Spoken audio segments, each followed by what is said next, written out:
Good morning dear students आज हम आपको आपके स्पर्श का नेक्स्ट चैप्टर पतझड़ में टूटी पत्तियां आज इसको पढ़ाने जा रहे हैं। इसके दो पार्ट हैं, गिन्नी का सोना और झेन की देन।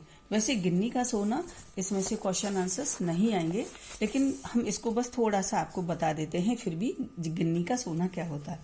देखिए, गिन्नी का सोना होता है प्योर सोना, 24 कैरेट का होता है ना, लेकिन वो बहुत ही मुलायम होता है ना, उससे आभूषण नहीं बनाए जा सकते। तो उसके आभूषण बनाने के लिए उसमें थोड़ा सा तांबा मिलाना पड़ता है, क्योंकि तांबा मिलाने से वो थोड़ा सा टिकाऊ हो जाता है और उसमें चमक आ जाती है और उससे आभूषण बनाए जा सकते हैं, वो उपयोगी हो जाता है। तो गिन्नी के सोने का मतलब है यहाँ से शुद्ध आदर्श। गिन्नी का सोना मतलब है शुद्ध आदर्श। सो जिस तरह से शुद्ध आदर्शों को समाज में स्थापित करने के लिए उसमें व्यावहारिकता का पुट देना पड़ता है, तभी वो समाज में स्थापित किए जा सकते हैं, समाज में चलाए जा सकते हैं। अदरवाइज शुद्ध आचरण समाज में स्थापित करना बहुत ही मुश्किल होता है। जिस तरह से शुद्ध सोना 24 कैरेट सोने से आभूषण नहीं बनाए जा सकते, उसी तरह से जो शुद्ध आदर्श होते हैं उन आदर्शों को समाज में चलाया नहीं जा सकता, उसमें व्यावहारिकता का कपट मिलाना पड़ता है। जो प्रैक्टिकल आइडियलिस्ट लोग होते हैं वो व्यावहारिकता को आदर्श की तरफ ऊपर उठाकर ले जाते हैं, आदर्श को झुकाकर व्यवहार तक नहीं लाते हैं। जिस तरह से सोने को उपयोगी बनाने के लिए उसमें तांबा मिलाया जाता है, तांबे में सोना नहीं मिलाया जाता, बल्कि सोने में तांबा मिलाया जा सकता है जिससे कि वो उपयोगी बन सके। तो इसका मेन यही है, इसका उद्देश्य गिन्नी के सोने के माध्यम से ये बताया गया है कि आदर्श, शुद्ध आदर्श और व्यावहारिकता।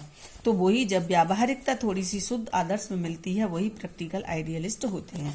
ऐसे ये आएगा नहीं पेपर में, फिर भी हमने थोड़ा सा बता दिया। अब आपका अगला है झेन की देन। ये झेन की देन, झेन ये एक टी सेरेमनी है। अब आप इस चैप्टर को आगे पढ़ेंगे तब हम आपको ये सारी चीजें इसमें से और बताएंगे। अब लेखक बताते हैं, जब वो जापान गए थे तो उन्होंने अपने एक मित्र से पूछा था कि यहाँ लोगों को कौन सी बीमारी अधिक होती है। तो उन्होंने बताया कि यहाँ पर लोग मानसिक रोगी अधिक होते हैं, है ना, मेंटली डिस्टर्ब अधिक रहते हैं। 80% लोग मनोरुग्ण होते हैं, यानी उनको मानसिक बीमारियां होती हैं। कुछ शारीरिक बीमारियां होती हैं, मनुष्य शरीर से बीमार होते हैं, कुछ मनुष्य मन से बीमार होते हैं। तो जो मानसिक बीमारी होती है वो 80% लोगों में होती है। अब उन्होंने इसका कारण पूछा कि इसका कारण क्या है। तो उनके लेखक के उनके दोस्त ने बताया कि यहाँ जो जीवन की रफ्तार है वो काफी बढ़ गई है। यहाँ के लोग चलते नहीं है बल्कि दौड़ते हैं। यहाँ कोई बोलता नहीं बल्कि बकता है, मतलब बहुत बोलते नहीं, मतलब हर चीज में स्पीड है उनकी। अब हम अकेले पढ़ते हैं तब अपने आप से लगातार बड़बड़ाते रहते हैं। जब वो अकेले होते हैं तो अपने आप से ही बातें करते हैं। ये एक मानसिक बीमारी का ही कारण एक लक्षण होता है। क्योंकि जो जापान के लोग हैं उनको अमेरिका से स्पर्धा है। वो क्या करते हैं, वो अमेरिका के बराबर पहुंचना चाहते हैं, जिसके लिए वो 1 महीने में पूरे होने वाले काम को 1 ही दिन में करने की कोशिश करने में लगे रहते हैं। क्योंकि जब 1 महीने का काम 1 दिन में करेंगे तभी वो अमेरिका के बराबर पहुंचेंगे। उनकी उनसे प्रतिस्पर्धा है, कंपटीशन है। वैसे ही उनके जो दिमाग की रफ्तार है वो हमेशा तेज रहती है।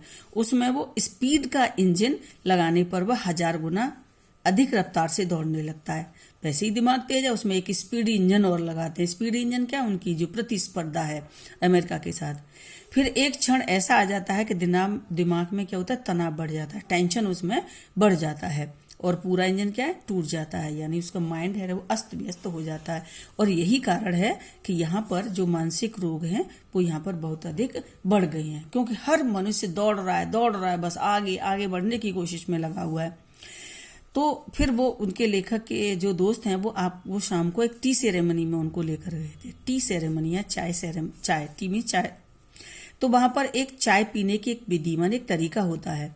जापान में उसको चानोयू कहते हैं, चानोयू, ये उनकी लैंग्वेज में बोलते हैं, लेकिन ये एक चाय पीने का एक तरीका होता है। वो अपने दोस्त के साथ एक 6 मंजिल की इमारत थी, उस पर गए।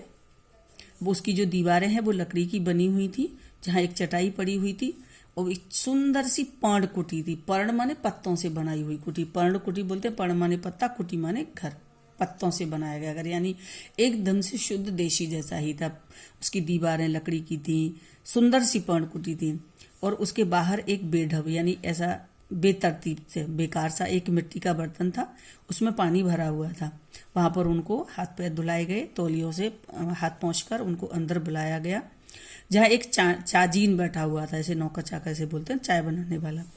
वो देखकर खड़ा हो गया और कमर झुकाकर उसने उनको प्रणाम किया और आइए तशरीफ लाइए, ये कहकर उन्होंने स्वागत किया और उसे बैठने के लिए जगह दिखाई। सामने एक अंगीठी सुलग रही थी। अंगीठी एक लकड़ी की कभी होती है, कभी टीन की भी होती है, इसमें कोयले से आग जलाई जाती है।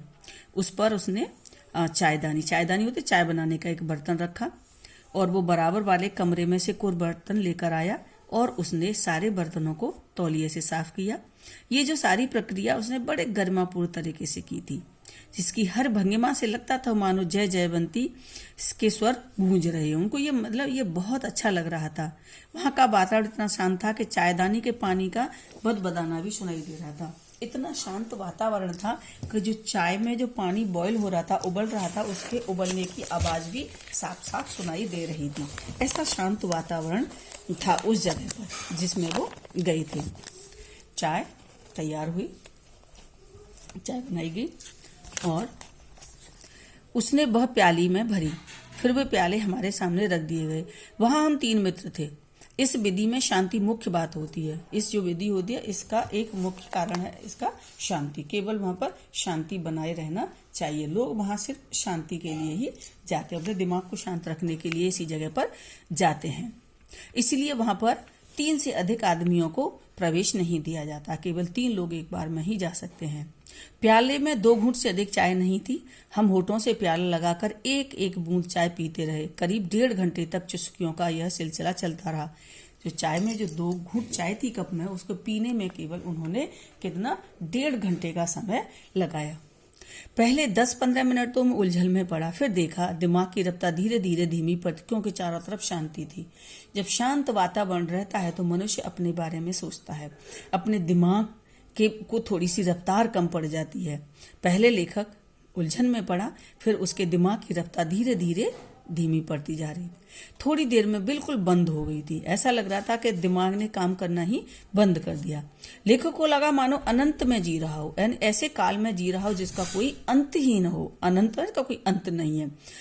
यहाँ तक कि लेखक को ऐसा लग रहा था कि जो सन्नाटा है उस सन्नाटे की भी आवाज सुनाई दे रही थी।